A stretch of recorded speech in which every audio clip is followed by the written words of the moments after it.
Sherry, and I want to welcome you to the Say That Sherry podcast. On today, I'm so excited to be here, and I'm sitting here with my sidekick on today, Jen. Hello. Hey, Jen. Hey, Jen. We're going to be talking about some wealth, some wisdom, some worship on today. And look, all the time, really, because it all just ties in together, right? All the time. All the time, all the time. So we just want to kind of get you guys into the groove of things. I hope and pray that you guys had a blessed day, a blessed week on purpose. Let's get to it. So I want to do an icebreaker. It's called The Rose and the Thorn. Okay. So the rose is something that's been like your highlight of the week, and the thorn is something that's kind of, maybe sticking you a little. Let's stick in me a little. Okay. I could go first if you want to think about it. Yeah. Okay, go first. So if I had to, this is midwinter break. I remember those memories today. Be the same thing. Yeah, I guess it can be. It's the same thing for me. This week is them babies. They are the light of my life, but baby, they are thorns. That's all kids. I mean, just to have them home and, you sit back and you look like, ooh, I made this. But then it'd be like, ooh, I made this. And you got to go. It's just, mommy life. That's my rose and my thorn. I agree with that. Mines are bigger now, but it doesn't get any better because, typically every time my phone rings, it's money involved or of some sort. They need something. So trust me, it's a two-edged sword. Let me see. What would my rose be on this week? I got a lot accomplished on this week. Ooh, I think that's my rose. I got a lot of things done on my little to-do list and everything else. Like, I love when I have a productive week. It feels good. Like, yeah, when my week is productive, like, I am on my A game. Yeah. You know what I'm saying? I would say probably the thorn of my week, probably the weather. Michigan can't decide what it want to do, people. I don't know if we gonna have spring early. If we not like 40, 50 degrees last week. Yeah, and then like we in a whole ice storm. Like, I don't even understand what's going on right now. So that would probably, yeah, that's right. That's why all of a sudden I got sniffles going on. I had a whole jacket on 2 days ago. I put a whole winter coat on yesterday. I said, wait a minute, I don't understand. Michigan is beautiful though. It is. I wouldn't change. I really would like living nowhere else. Like, for real. It's beautiful. It is. I mean, seriously, it's seriously. And I used to be a flight attendant, so I used to fly everywhere. Yeah. So I've been so many different places. So I know other ways. So when I say that Michigan is one of the best places to live, I can stand on that because I used to fly everywhere and visit everywhere. So I know how the weather is everywhere. I did not know that, but it's still a thorn. Yeah, it's still a thorn. It is what it is. Okay. What am I saying? Have you done a vision board this year? I have started my vision board this year. I keep adding to said vision board. So I feel like I haven't completed it because I haven't completed a vision because God's just been downloading stuff to me this year. So it's like every time I put a vision on there, for example, I put one vision on there and I totally scratched it, right? Because it was like the vision wasn't big enough. And I was like, I had to remember when I'm putting this vision board together, right? I'm like, I'm asking God to do something for me, right? So God isn't small. We're small, but God isn't small, right? So my vision got to be, you know what I'm saying? Like something that's like almost impossible for me to touch is how I feel. And I know he'll do it. So that's like, I'm like, I got to make my vision bigger than what I had it. See, but here's the thing. So like when you do a vision board, I want to be nosy and like just know what's on your vision board, even though I know there's supposed to be like a personal thing. But when I try to do a vision board and like go and like look to find pictures and stuff, like where the heck do you find these pictures to put big visions? Because you do want the vision to be big, right? So like, but where am I? Where do you find the pictures and the ideas to put stuff on there? Well, okay. So first, I guess the first things first with my vision board, I always put my family on the vision board. Okay. Because I want, I have a vision for my family. So my husband, I have a family picture on the vision board, right? But God is my center. That's just how it goes. You know what I'm saying? What up to all my Jesus people? I'm just saying. Amen. He's my center. So I always try to find scriptures first. Okay. That's the first thing I put on my vision board. Okay. Whatever scriptures I want to stand on this year, right? Okay. So I add those to my vision board. Yeah. Right. And it just could be something as, to not be, afraid, to not be timid, things like that. So I would say, look up something that you struggle with, right? Okay. And try to find it in the Bible where it relates to you. So if it's fear, look up fear and then find a scripture on fear. Okay. Add that to your vision board, right? Because you're trying to overcome fear, right? You know what I mean? You can do something like that, Joshua 1:9, when he tells you to not be afraid, do not be discouraged, for the Lord my God is with you wherever you go. Something just like that is a perfect thing to just put on your vision board. So I would say go there, and then I would say I Google stuff all the time too, right? Okay. So like if I'm believing for a bigger house or whatever size house, go pick you out a nice big house, something that look like what you want to as far as the vision, and put it up there for you to see it, right? And then if you wanted to get real specific, put like how many bedrooms, bathrooms, whether you want the basement finished, walk out, how many car garage you want to have. Like you can get specific if you want to with it, or you can just put something up there for you to see it. You know what I mean? Just an actual picture of it. Put the kind of cars you want to drive up there. You know what I mean? I like to take checks. And I like to write. Oh, that's a good one. I like to write my name on a check, and then I'll write the dollar amount which I want to see deposited. So like right now, I got a check with my name on it, and it's got $10 million made out to it. Okay. You know what I mean? And I put that on my vision board. See, that's why I don't know if mine big enough. See what I'm just saying? I'm trying to tell you, because when you sit here, you think about it, and you be like, why think about it, and you be like, right, when you can. Okay. you know what I'm saying? I hadn't even thought about putting the money on there. Right. Why not? I hadn't even thought about putting real words. I got words like win.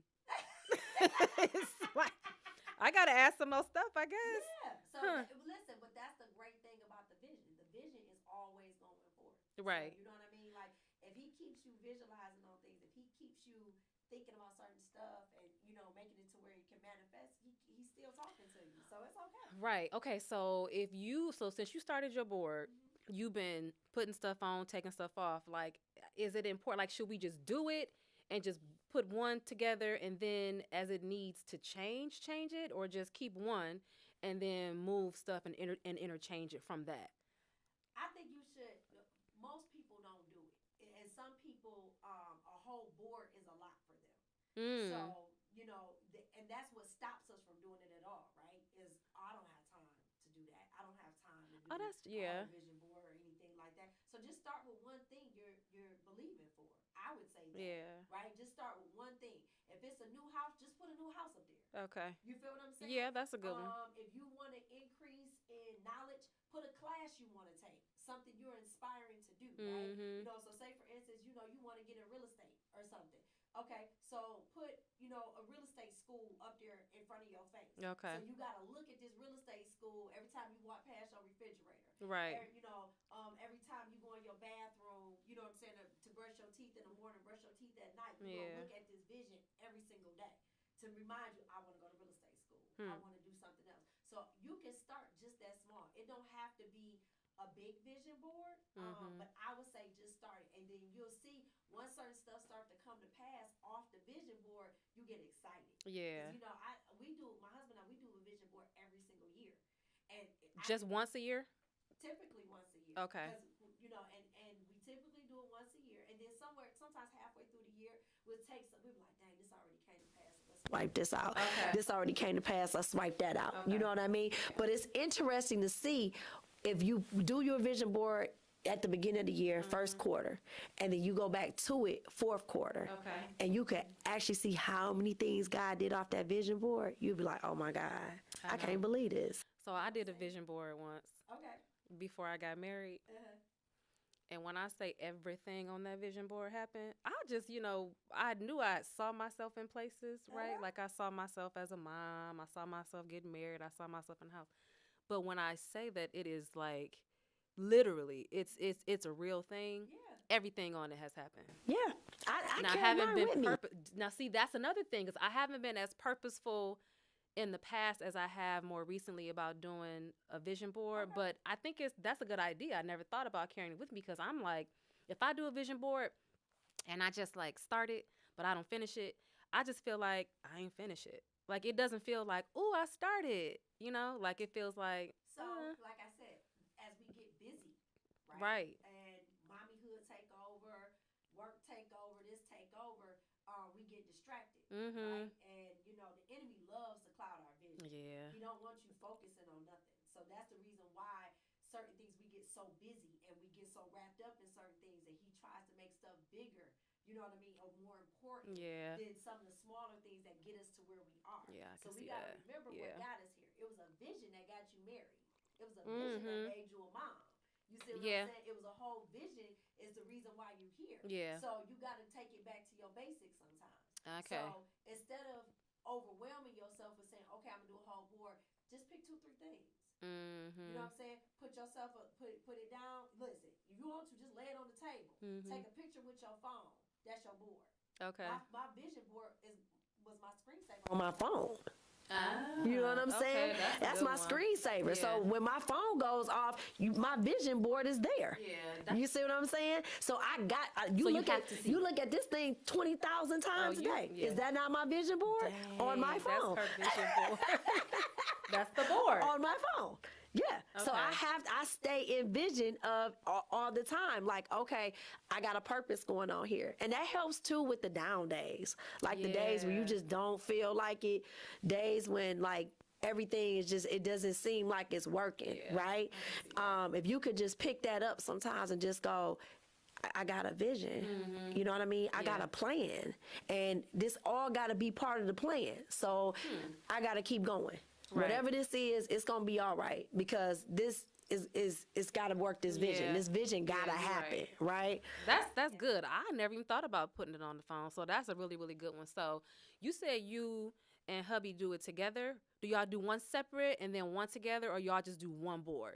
We typically do one board. Now, what if he want to put something on the board that's real like materialistic that you like, baby? We don't need that.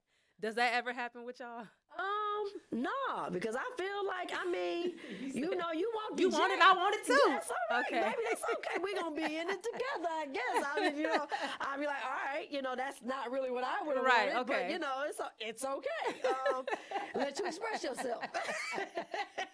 Got to do compromise. Yes, you got to compromise. Okay. I don't never keep him from expressing himself. Okay. Let him express himself. All right. You know, and then sometimes he pushes me. So, you know, and sometimes I push him. Yeah. So whereas he was thinking, you know, we're going to acquire 5 houses this year, I'd be like, no, we're going to do 10. Okay. And he'd be like, we're going to do 10. I'd be like, we're going to do 10. Okay. And he'd be like, oh, all right, then. Okay, well, we'll put 10 down and we'll see what happens. Yeah. Okay, so he might have been thinking 5. I'm thinking 10. Right. You know what I mean? And so, you know, I listen, doing stuff together when you married. I was just about to ask you that too. What you going to ask? Why do it together? Because where 2 or more agree, God is in the midst. So why we got to touch and agree on this here thing. Why not do it together? His vision's supposed to be my vision. My vision's supposed to be his vision. He my head, right? You know what I'm saying? So, I mean, if y'all with husbands that y'all can't follow, that's a problem. That'd be another show. Right. Anyway. Right, no, you're right. Saying, that's true. That's another show. Yeah. I'll get back to y'all on that and tell y'all how to work that out. Yeah, listen, because I was with me and I couldn't follow. Yeah, you know what I'm saying. Yeah. I've been divorced, so don't understand. You know, my marriage I'm in now. This wasn't the first go around. You feel what I'm saying? I did this twice before, and it wasn't working. Okay, and no shade to them. Yeah, but marriage I'm in now. So third time has been a great time. Right, that's what they say. Third time's the charm. Okay, but it taught me some things. I got married young the first time. You know, I was like 22. You know, that was so stupid. Exactly. Right. I was supposed to be still a hot girl somewhere. Like, what was going on with me? I don't understand. And then I turned right around after I was getting divorced, and I met this other guy, and I turned right around and married him. Yeah. And I didn't even really know him. I wasn't even over my first marriage. So, just started going to tangent, but Okay. that's how that went. Okay. And so I ended up in my third marriage. Yeah. And when I tell you, it has just been great because, like, once you done dealt with enough frogs, you understand when you have a prince. Amen. You understand? That's So, the like I say, he's my head, he's my king. So if he's the person that I feel like, okay, God has put me with to lead me and get me there, then we got to share the same vision. Yeah. You know what I mean? And we got to be in agreement. That's just what it is. And that's what keep a lot of our houses divided, is because you got one vision, he got another vision. You know what I mean? So it's like he chasing one thing, you chasing another. Yeah. And y'all not chasing the same thing, and y'all missing each other. The communication is off. The money is off because you want to invest here, he want to invest there, and that's where we button heads. Yeah. But if we get on the same accord and say, okay, honey, this is what we going to put our time, our energy, and our focus to, is we leave less room for the devil to come in. Got you. And that's all. That's real. Yeah. That's real. We gotta, you listen, he exists. If God exists, the devil exists, right? That's how this goes, right? But we give him way too much room to come in and distract us. Right. So my thing is always, okay, God, give me wisdom so I know how to close that gap. I want it smaller and smaller for him to be able to come in and distract me with stuff like the devil had had to do something huge. Like he had to deceive me in a big way at this point. Yeah, right. Like, you know what I'm saying? He had to come from a way I totally did not see for me to be like, for real? Yeah. They tricked me. Right. Dang, I got played. You know? Well, I guess I can see that's why you would keep your vision board on your phone so you can be constantly reminded. That's a good one. Yeah. I'm gonna steal that. Yeah, it's okay. I'm stealing Take it. Hey, listen, it's all for us. Everybody don't understand when we share, what we're doing to get to certain levels and to be successful and to be on the same team. That's what it's all about. You know what I'm saying? It's not for me to keep it all to myself and just be like, everybody looking like, well, how's she doing this? And be like, I would tell you, but you know what I'm saying? Tell me, girl. Tell me. You know what I'm saying? But no, it's like whoever wants to receive it, let's go with it. You know what I mean? If you open to it, do it. Anybody can tell. Listen, I have people call me all the time. That's why I consult, I coach, everything. I got to talk people off ledges all the time, but they call me all the time with different issues. Sherry, what I do with this? Sherry, what I do with that? What I do with this? What I do with that? And I'm always open to tell them what I do. And some people, it's like, man, why you don't charge people for this? And I be like, I don't know. Like, this is just what God gave me. You know what I'm saying? And anywhere I can help, anywhere I can bless you, I will. You know what I mean? So that's just how I feel about it. So with y'all doing one vision board, it sounds a lot like, to me, that vision and legacy kind of need to go hand in hand. Like, how important is like legacy when it comes to like having your vision? Oh, it's extremely important. I mean, that's like our assignment. But see, some people get confused and they'll be like, well, I know what I see, but I just don't know, like, how to get there or how to do it, or is it big enough, right? I don't know that people start with legacy. And then our visions be getting cloudy because we see there's a lot of stuff out here now to see. It is. It is. Things to acquire that we attach ourselves to. But you have to figure out really what speaks to you. Right. And that's why I say don't put too many things down there that, and don't cheat off of somebody else's board, right? Because, sometimes people do that, right? They see what you got on your vision board and be like, oh, you know what I'm saying? You put a Bentley on your vision board. I'm put a Bentley on my vision board. But you don't even want no Bentley. You don't even care about Bentleys. You see what I'm saying? That's not your thing. Right. And it's okay if it's not your thing, right? And it's okay to start small. It really, really is. Yeah. I'm at a certain point with vision boards. I've seen my visions come to pass. I'm at you know what I mean? So where I'm at with my vision board may not be where you're at with your vision board. But don't be afraid to start small. Yeah. All of that needs to be celebrated. You know what I mean? The point is start. Is once you understand that you got a vision, once you understand there's something that you want to do. And it could be just, I want to have a daycare. Right. You feel what I mean? I want to be able to have 10 kids, come to my house and I want to be able to, to watch these babies from this time to this time till they get a certain age. You can start just that small. Do you know how many daycares started in somebody's house with that many kids? And next thing you know, they got 200 kids at a whole daycare facility and they done franchised.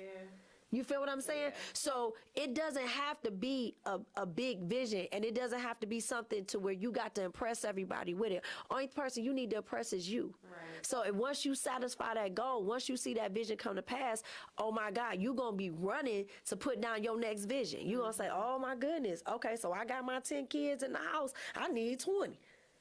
You said, did you say 10 kids? Right, in the house. I'm talking about for the daycare. Oh, you okay. give them back. I said, wait a minute. Listen, had you asked me, though, as a teenager how many kids I wanted, I would have told you 6. No. I'd have told you 4 boys and 2 girls. Now, that's not what the Lord handed to me. Because I wanted a big family. Ooh. I grew up with a small family, one but us 4. So it was, okay. Most people that grow up in small families want like a big family. My mom, it's like 9 of them. Yeah. So my mom grew up in a big family. Your mama went small. It's right. 'Cause my mom was like, I get these 2 and I'm not doing anything more. Or 3, I should say. And I didn't grow up with my older sister, but I do have one. So it's actually 3 of us. Okay. But I grew up, my younger sister was just her and I growing up. And it was just us 2. So I always like, dang, I wish I had. And then don't get me wrong, I have cousins that are like brothers growing up. And we would fight. They make me fight. You know what I'm saying? Things like that. I have to literally fight boys. It was a boy up the street I have to fight because he kept trying to kiss me. So, it was like all the time. He literally gave me wingworm as a kid. Ew. He did. And he snuck me, though. I was so freaking mad. I'll never forget. You for the kiss? Let me tell you. I was in school, right? And I'm standing. I don't even know why I'm going here. But I was standing there. And you know how you had to line up to go to the bathroom for school, right? So I'm in this line. And I just came out the girls' bathroom. And I'm standing in line for the teacher. And I saw him too late. He was running up the hallway like this, and he had grabbed my face, and he had put my face to his and landed his kiss right on my cheek. Landed that kiss and the ringworm. Man, I was so livid. I wanted to fight so bad, but we was in school, and I was like, I'm going to kill you after school. I'm going to get you. Well, and sure enough, and then like a couple days later, I'm saying, my mama looked at me and was like, come here. And she said, what happened to you? You got wingworm. I said, that boy kissed me on my cheek. So he gave you a kiss and the ringworm. You'll never forget. Look, you'll never forget him, though. I will never forget him. I will never forget him. Amen. So, but you said something that I wanted to touch on. Okay. It wasn't about the kids. It was about the legacy. No, I said legacy, but you were talking about the vision. Yes. Well, first of all, 6 kids. Maybe God didn't have that for you. So I know that was your vision. It was.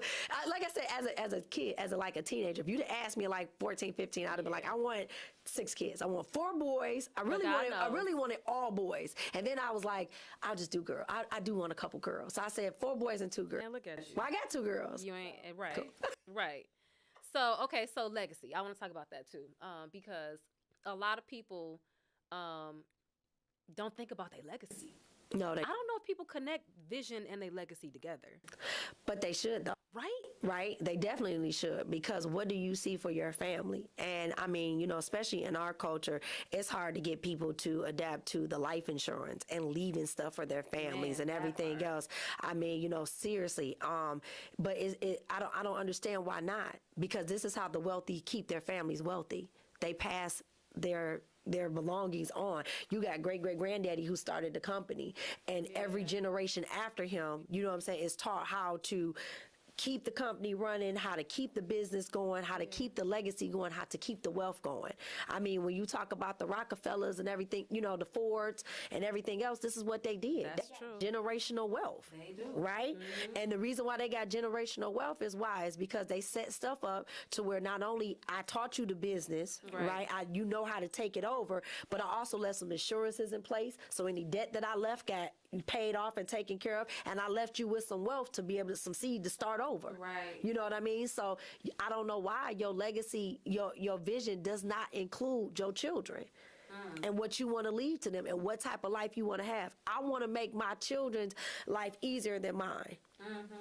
Right? I want to make my great grandchildren's life easier than mine, Right. and even their parents. You Right. feel what I mean? I want my great grandchildren to be like my grandmama Sherry and my granddaddy Leonard. They started Right. X, Y, and Z, and this is why we have what we have. So I'm not grinding this hard for me. Right. You know what I'm saying? I'm grinding this hard for what I leave, your legacy. for my legacy, your legacy. for my legacy. You know, but the whole life insurance piece and that can seem like daunting task for people. Like, Yeah, I don't know why people don't want to talk about death. Like it's we not gonna part- die. Yeah, that's you know true. what I'm saying? That's- Like this is the that's for inevitable. sure. Right? Like Yeah. I don't understand why this is. Everybody gets so morbid. Like they clench their pearls. Right. I told my mom, I was like, "Hey, I'm gonna put an insurance policy on you, and I'm gonna just pay it." what she said. And she looked at me and was like, "You gonna do what with me?" Like So I'm you trying to waiting kill her. for me to And go? I'm like, I'm not. I'm like, that's not it. You know Right. what I'm saying? I'm like, no. I said, I'm just trying to make sure that everything is prepared and everything is set Yeah, up. that's You know, and true. I'm like, Mama, I don't care if you live to be 120. I'm not looking to put a dollar sign. And that's the wrong mindset that we Yeah. have, right? People be looking like, I ain't leaving no money here for they could be partying with the next person with my money. Yeah. Listen, whatever y'all do when I die, it's up to y'all. Exactly. Okay, because Sherry is gonna be prayerfully on a cloud in heaven somewhere, Right. partying with the angels. But I you am left not it. gonna give two hoots Yeah. what you done did. Yeah. Well, you know what I'm saying? But there is a list of women that my husband cannot get with if anything happens to me in my demise. I'm just gonna put that out there. I have make the list. sure. Yes. I'll make sure for you. It You hear says that? I'm gonna text You a hear list that? out. That if you see her, if you see them roll up on here, if I go while I'm young, you understand? If you see these lovely You people said roll no. up on my man, Keep it moving. that have to Gone- show up. I'm gone trying to tell you, you somewhere. better stop her. I'm just saying. I'm so sorry. You better exit state, call security. You know what I'm saying? I'm just telling y'all. Okay. It's a list of them. Okay, all right. But other than that, no. I mean, you know what I'm saying? I'm not. I can't. They're gonna do what they gonna do. They're gonna right? do what they're gonna do. I mean, the best thing we could do is equip our kids to know how to handle things, and that's the part that people don't do, right? You just got to make sure they know. And how can I say this real quick? Assign your kids tasks that fit their personality. Okay. That's how you have to visualize them. Pay attention to the type of child that they are. Don't give certain responsibilities to the irresponsible child.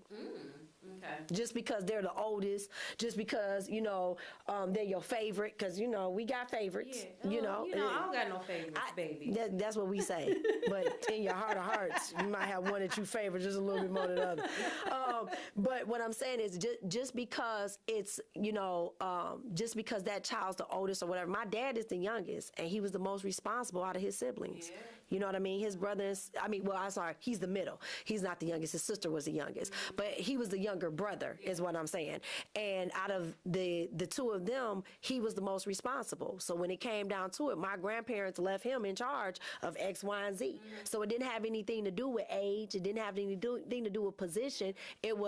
This was the one that was going to carry out our vision of what we wanted to see happen. They were going to make sure that our wishes was granted. So I think we should pay attention to that when it comes to our I kids. have one small question because you brought up the kids. Like, do you guys include the girls on your vision board? Like, do they have a say? They have a say on our vision board somewhat, but we encourage them to do their own. I want my kids to visualize their life for themselves, because that's how you make them grow independently, right? You love having them attached to you to a certain degree, but I believe in teaching your kids independence. That's how we get confident enough to send them out there in this world, because this world is a task, right? So, but if we equip them right, and they got God on their side, I ain't too worried. Right. I am not too worried. So what's our wrap ups? What's our takeaways? I would say your takeaway is stay focused. Get a vision, stay focused on it, be purposeful in your vision, and include everybody you love in the vision. And don't be afraid to exclude things or those who are not part of the vision, because they're a distraction. So That was would be my closing if I had to say anything. awesome. You got it? All right, guys. Well, that is the Say That Sherry show for today. I am streaming on all platforms. I hope and I pray to see you on next week. Y'all have a great day on purpose. Love y'all.